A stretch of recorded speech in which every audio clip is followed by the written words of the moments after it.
Hello. Welcome to another vlog of Brave Chickens. Like I promised you before, मैंने सोचा कि आज हम जॉब मार्केट के बारे में बात करते हैं. आज ब्रीफ चिकन वन अपने ऑफिस की तरफ जा रहा है और साथ साथ मैंने सोचा कि क्योंकि आज ऑफिस का दिन है और आज ऑफिस जाना पड़ रहा है तो जॉब मार्केट के बारे में ही बात करते हैं. वैसे तो आप ऑफिस टीटीसी, स्ट्रीट कार, बस ड्राइव करके किसी भी तरह जा सकते हैं, लेकिन अगर आपका ऑफिस डाउनटाउन में है तो प्रेफरेबली आसान है कि आप वॉक कर लें और टीटीसी ले लें. Brave chicken one likes to walk a lot. खैर एनीवे, ज़ाहिर है जब आप किसी भी नई कंट्री में इमिग्रेट करते हैं तो सबसे पहला कंसर्न जॉब होता है. अगर जिस दिन आपको नई कंट्री में आके जॉब मिल गई उस दिन आपका सेटल होना बहुत आसान होता है. और to be very honest, immigration के बाद सबसे पहला कंसर्न भी जॉब ढूंढना ही होता है. तो let's talk about a few tips and tricks कि आप जॉब कैसे ढूंढ सकते हैं और करंट जॉब मार्केट कनाडा की क्या है. If you talk about the unemployment rate, तो मई 2020 में कनाडा का अनएम्प्लॉयमेंट रेट काफ़ी हाई था, विच वॉज 9.6%. और इसके बहुत सारे फैक्टर्स थे. कोविड, इमिग्रेंट्स नहीं आ सक रहे थे, कंपनीज बंद हो रही थी, अला बला और बहुत सारे फैक्टर्स. लेकिन अभी करंटली 2023 में जो अनएम्प्लॉयमेंट रेट है वो 5.8% है, मतलब कम हो चुका है, जॉब्स ज़्यादा हैं. कनाडा का जो एक्सप्रेस एंट्री प्रोग्राम है, which is for federal skilled workers, is a very attractive program. And that is a program that Canada uses to attract workers into the country. Reason ये है कि Canada की population aging है, तो they need people to come into Canada and work ताकि वो taxes pay करें. और obviously healthcare system, and क्योंकि Canada एक welfare state है तो उन taxes से बहुत सारे लोगों को sustain करना होता है. But if we talk about the employment sector generally, it showed gains in professional, scientific and technical service, healthcare and social services and other services, adding a total of 74,000 jobs in the country. And I'm talking about the year 2023. Alright, so first things first, when you're coming to Canada, you have to come with an open mind, which means you may not find your job in your field or on your professional level. जिसका मतलब ये है कि अगर आप manager थे अपने home country में तो हो सकता है यहाँ आके आपको मैनेजरियल पोजीशन ना मिले, और हो सकता है कि जिस फील्ड में आप काम कर रहे थे, so for example if you were senior project management, तो हो सकता है आपको प्रोजेक्ट मैनेजमेंट सीनियर लेवल का ना मिले, and you may have to start from scratch, which is not a bad thing क्योंकि कनाडा में hard work does get recognised. So सबसे पहली चीज़ ये है कि एक ओपन माइंड के साथ आएँ और ये सोच कर आएँ कि मुझे जॉब ढूंढनी है अपने सर्वाइवल के लिए, अपनी सेटलमेंट के लिए, तो जो भी मिलेगी मैं वो करूँगा. यहाँ पे कोई भी जॉब छोटी बड़ी नहीं होती.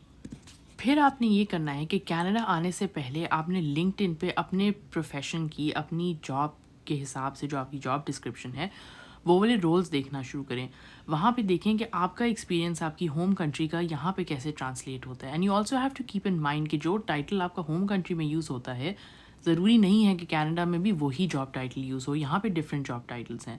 तो आप आराम से पहले बैठ के जॉब डिस्क्रिप्शंस को देखें, अपना रेज्यूमे बनाना शुरू करें. यहाँ पे ATS बहुत पॉपुलर है, जिसका ये मतलब है कि आपका रेज्यूमे ATS कंप्लाइंट होना चाहिए. तो you go through job descriptions on LinkedIn, you find the buzzwords and you make sure that those buzzwords are in your resume. जिसका फ़ायदा आपको ये होगा कि when you start applying for jobs तो आपका ऑटोमेटिक स्क्रीनिंग के थ्रू रेज्यूमे शॉर्ट लिस्ट हो जाएगा. दूसरी चीज़ ये कि नेटवर्किंग इज़ वेरी इंपॉर्टेंट. अगर मैं अपनी एग्जांपल लूँ तो कनाडा आने से पहले मैंने अपनी फील्ड के बहुत सारे लोगों को रीच आउट किया जिन कंपनीज़ में मुझे काम करने का शौक़ था, और जो लोग मेरे रोल में थे, मतलब similar role that I had in my home country, तो मैंने उन लोगों को रीच आउट करना शुरू किया और उनसे पूछा कि अगर वो कैंडिडेट्स हायर करते हैं तो व्हाट काइंड ऑफ एक्सपीरियंस या what kind of skills they are looking for. और उसका मुझे फ़ायदा ये हुआ कि जिन लोगों के साथ मैंने नेटवर्किंग की थी उनके साथ मेरी एक रिपोर्ट बिल्ट हो गई. मैंने उनको जाते ये नहीं कहा कि मैं कनाडा आ रही हूँ, मुझे जॉब की ज़रूरत है तो प्लीज़ मुझे जॉब दे दें.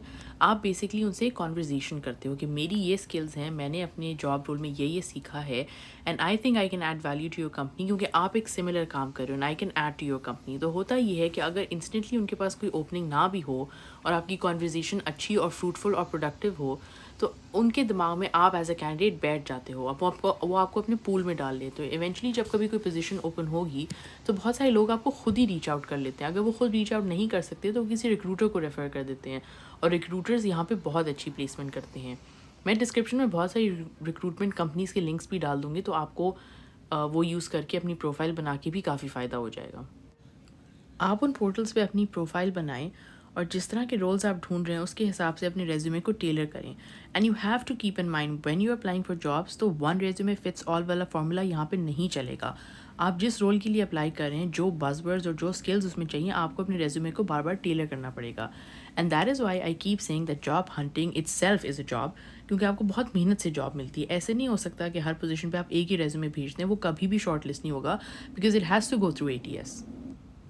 Another thing that you have to keep in mind is that when you're looking for a job, you have to keep upskilling yourself, which means کہ certifications کرنی پڑتی ہیں, شارٹ کورسز کیے جا سکتے ہیں. کینیڈا کی بہت ساری یونیورسٹیز شارٹ کورسز آفر کرتی ہیں which are not too expensive either. So for example, University of Toronto business analysis, project management کی شارٹ کورسز آفر کرتی ہے which are online. تو آپ وہ کلاسز لے کے اپنے آپ کو اپ اسکل کر سکتے ہو. اس کا فائدہ یہ ہوتا ہے کہ if you're looking for a job and if someone is hiring, تو ان کو یہ پتہ ہوتا ہے کہ this person is constantly upskilling themselves. وہ محنت کر رہا ہے, they want to do something, they want to learn, they want to grow. تو سرٹیفکیشنس بہت امپورٹنٹ ہے. جنرلی یہ ہوتا ہے کہ لوگ کاسٹ کی وجہ سے اور ٹائم کی وجہ سے اور جو ایفرٹ لگتا ہے کسی سرٹیفکیشن یا کورس میں, اس کو بالکل بیک سیٹ پر ڈال دیتے ہیں. دیٹ از ویری امپورٹنٹ کہ آپ اس کو بیک سیٹ پہ نہ ڈالو, بلکہ یو فوکس آن سرٹیفکیشنس. جب تک آپ کو جاب نہیں مل رہی, job hunting is a job, do that and improve yourself, upskill yourself. سب سے امپورٹنٹ چیز یہ ہے کہ اپنے آپ کو نگیٹیوٹی میں انگلف نہیں ہونے دینا. جب آپ کینیڈا آ رہے ہوتے ہو تو آپ کے آس پاس بہت سارے لوگ ہیں, اور بہت سارے ایسے بھی لوگ ہیں جو کینیڈا میں ہوتے ہیں جو آپ کو ڈسکریج کرتے ہیں کہ بھئی کینیڈا بہت ٹھنڈا ہے, وہاں کیسے سروائیو کرو گے, وہاں تو جابس نہیں ملیں گی, ٹیکسی چلانی پڑے گی, باتھ روم دھونے پڑیں گے. That does not matter. بات یہ کہ ہاں ٹھنڈ ہے, لیکن ٹھنڈ کے لیے سولوشنز بھی ہیں. کپڑے مل جاتے ہیں, جوتے مل جاتے ہیں, ٹوپی اسکارف سب کچھ مل جاتا ہے, تو ٹھنڈ کا تو گزارا ہو ہی جاتا ہے. آج بھی جیسے کہ آپ کو ٹی وی پہ نظر آ ہی رہا ہوگا کہ برف پڑ رہی ہے, لیکن اس کا یہ مطلب نہیں ہے کہ زندگی رک گئی ہے. کینیڈا میں برف ہو, طوفان ہو, آندھی بارش کچھ بھی ہو, زندگی چلتی رہتی ہے. تو پہلی چیز یہ کہ نیگیٹو چیزوں کو تو بالکل سائڈ پہ اٹھا کے دماغ کے کسی ایسے کونے میں رکھ دو جہاں پہ ان کی آواز بھی نہ آئے. اس لیے کیونکہ جب بھی آپ کسی نئی کنٹری میں آؤ گے تو ظاہر اسٹرگل تو کرنی پڑے گی. We've already talked about it so many times. تو خیر جب آپ یہاں آتے ہو, I can give you my example. جب میں یہاں پہ آئی تھی, مجھے 2 مہینے جاب نہیں ملی, مجھے ایک کال سینٹر میں جاب کرنی پڑی, which was fine with me. میری انا کو یا میری ایگو کو اس سے کوئی مسئلہ نہیں ہوا کہ میں کال سینٹر میں جاب کر رہی ہوں. I was getting money, minimum salary یا منیمم ویج جسے آپ کہتے ہو, وہ مجھے یہاں پہ مل رہی تھی. میرے گھر کا رینٹ نکل رہا تھا, میری گروسریز چل رہی تھیں, تو مجھے اس چیز سے فرق نہیں پڑا. الٹیمیٹلی اپنی ہارڈ ورک اور اپنی محنت میں ساتھ ساتھ کرتی رہی, اور مجھے جو پہلی جاب ملی وہ میری جاب ڈسکرپشن کے حساب سے تو بالکل ٹھیک تھی. So for example if I was a project manager, تو مجھے پروجیکٹ مینجمنٹ کی جاب مل گئی, لیکن اپنی فیلڈ میں نہیں ملی. لیکن اس کا یہ مطلب نہیں ہے کہ میں ڈس اپوائنٹ ہو جاؤں اور کہوں کہ او ساری زندگی مجھے میری فیلڈ میں جاب نہیں ملے گی. اگر آپ کو کسی اور فیلڈ میں بھی جاب مل رہی ہے اور اگر آپ وہاں پہ کام کر رہے ہو, تو آپ کینیڈین ایکسپیرینس گین کر رہے ہو, وچ از سو امپورٹنٹ ان کینیڈا. کیونکہ کینیڈین ایکسپیرینس نہ ہو تو بہت سارے ریکروٹرز یہ کہتے ہیں کہ شاید اس کو کینیڈین کلچر کے بارے میں اتنا کچھ پتہ ہی نہیں ہے, and how will they adjust to the Canadian culture. تو یہاں پہ اگر آپ سیلس کی بھی جاب کر رہے ہو یا ریٹیل کی بھی جاب کر رہے ہو کسی اسٹور میں یا فار ایگزامپل کسی کافی شاپ میں, that counts as Canadian experience. تو آپ یہاں پہ جو بھی جاب کرو گے it will contribute your Canadian experience. اور جو بھی ہائرنگ مینیجر یا ریکروٹر ہوگا اس کو ایٹ لیسٹ یہ بات سمجھ آ جائے گی کہ اس انسان کو یا اس بندے کو کینیڈین کلچر اور کینیڈین جاب مارکیٹ کے بارے میں پتہ ہے. خیر in a nutshell you should be ready to do the hard work and find the job. Job eventually مل ہی جاتی ہے. Until next time, like, share and subscribe the video and I'll be back with more. Take care and bye.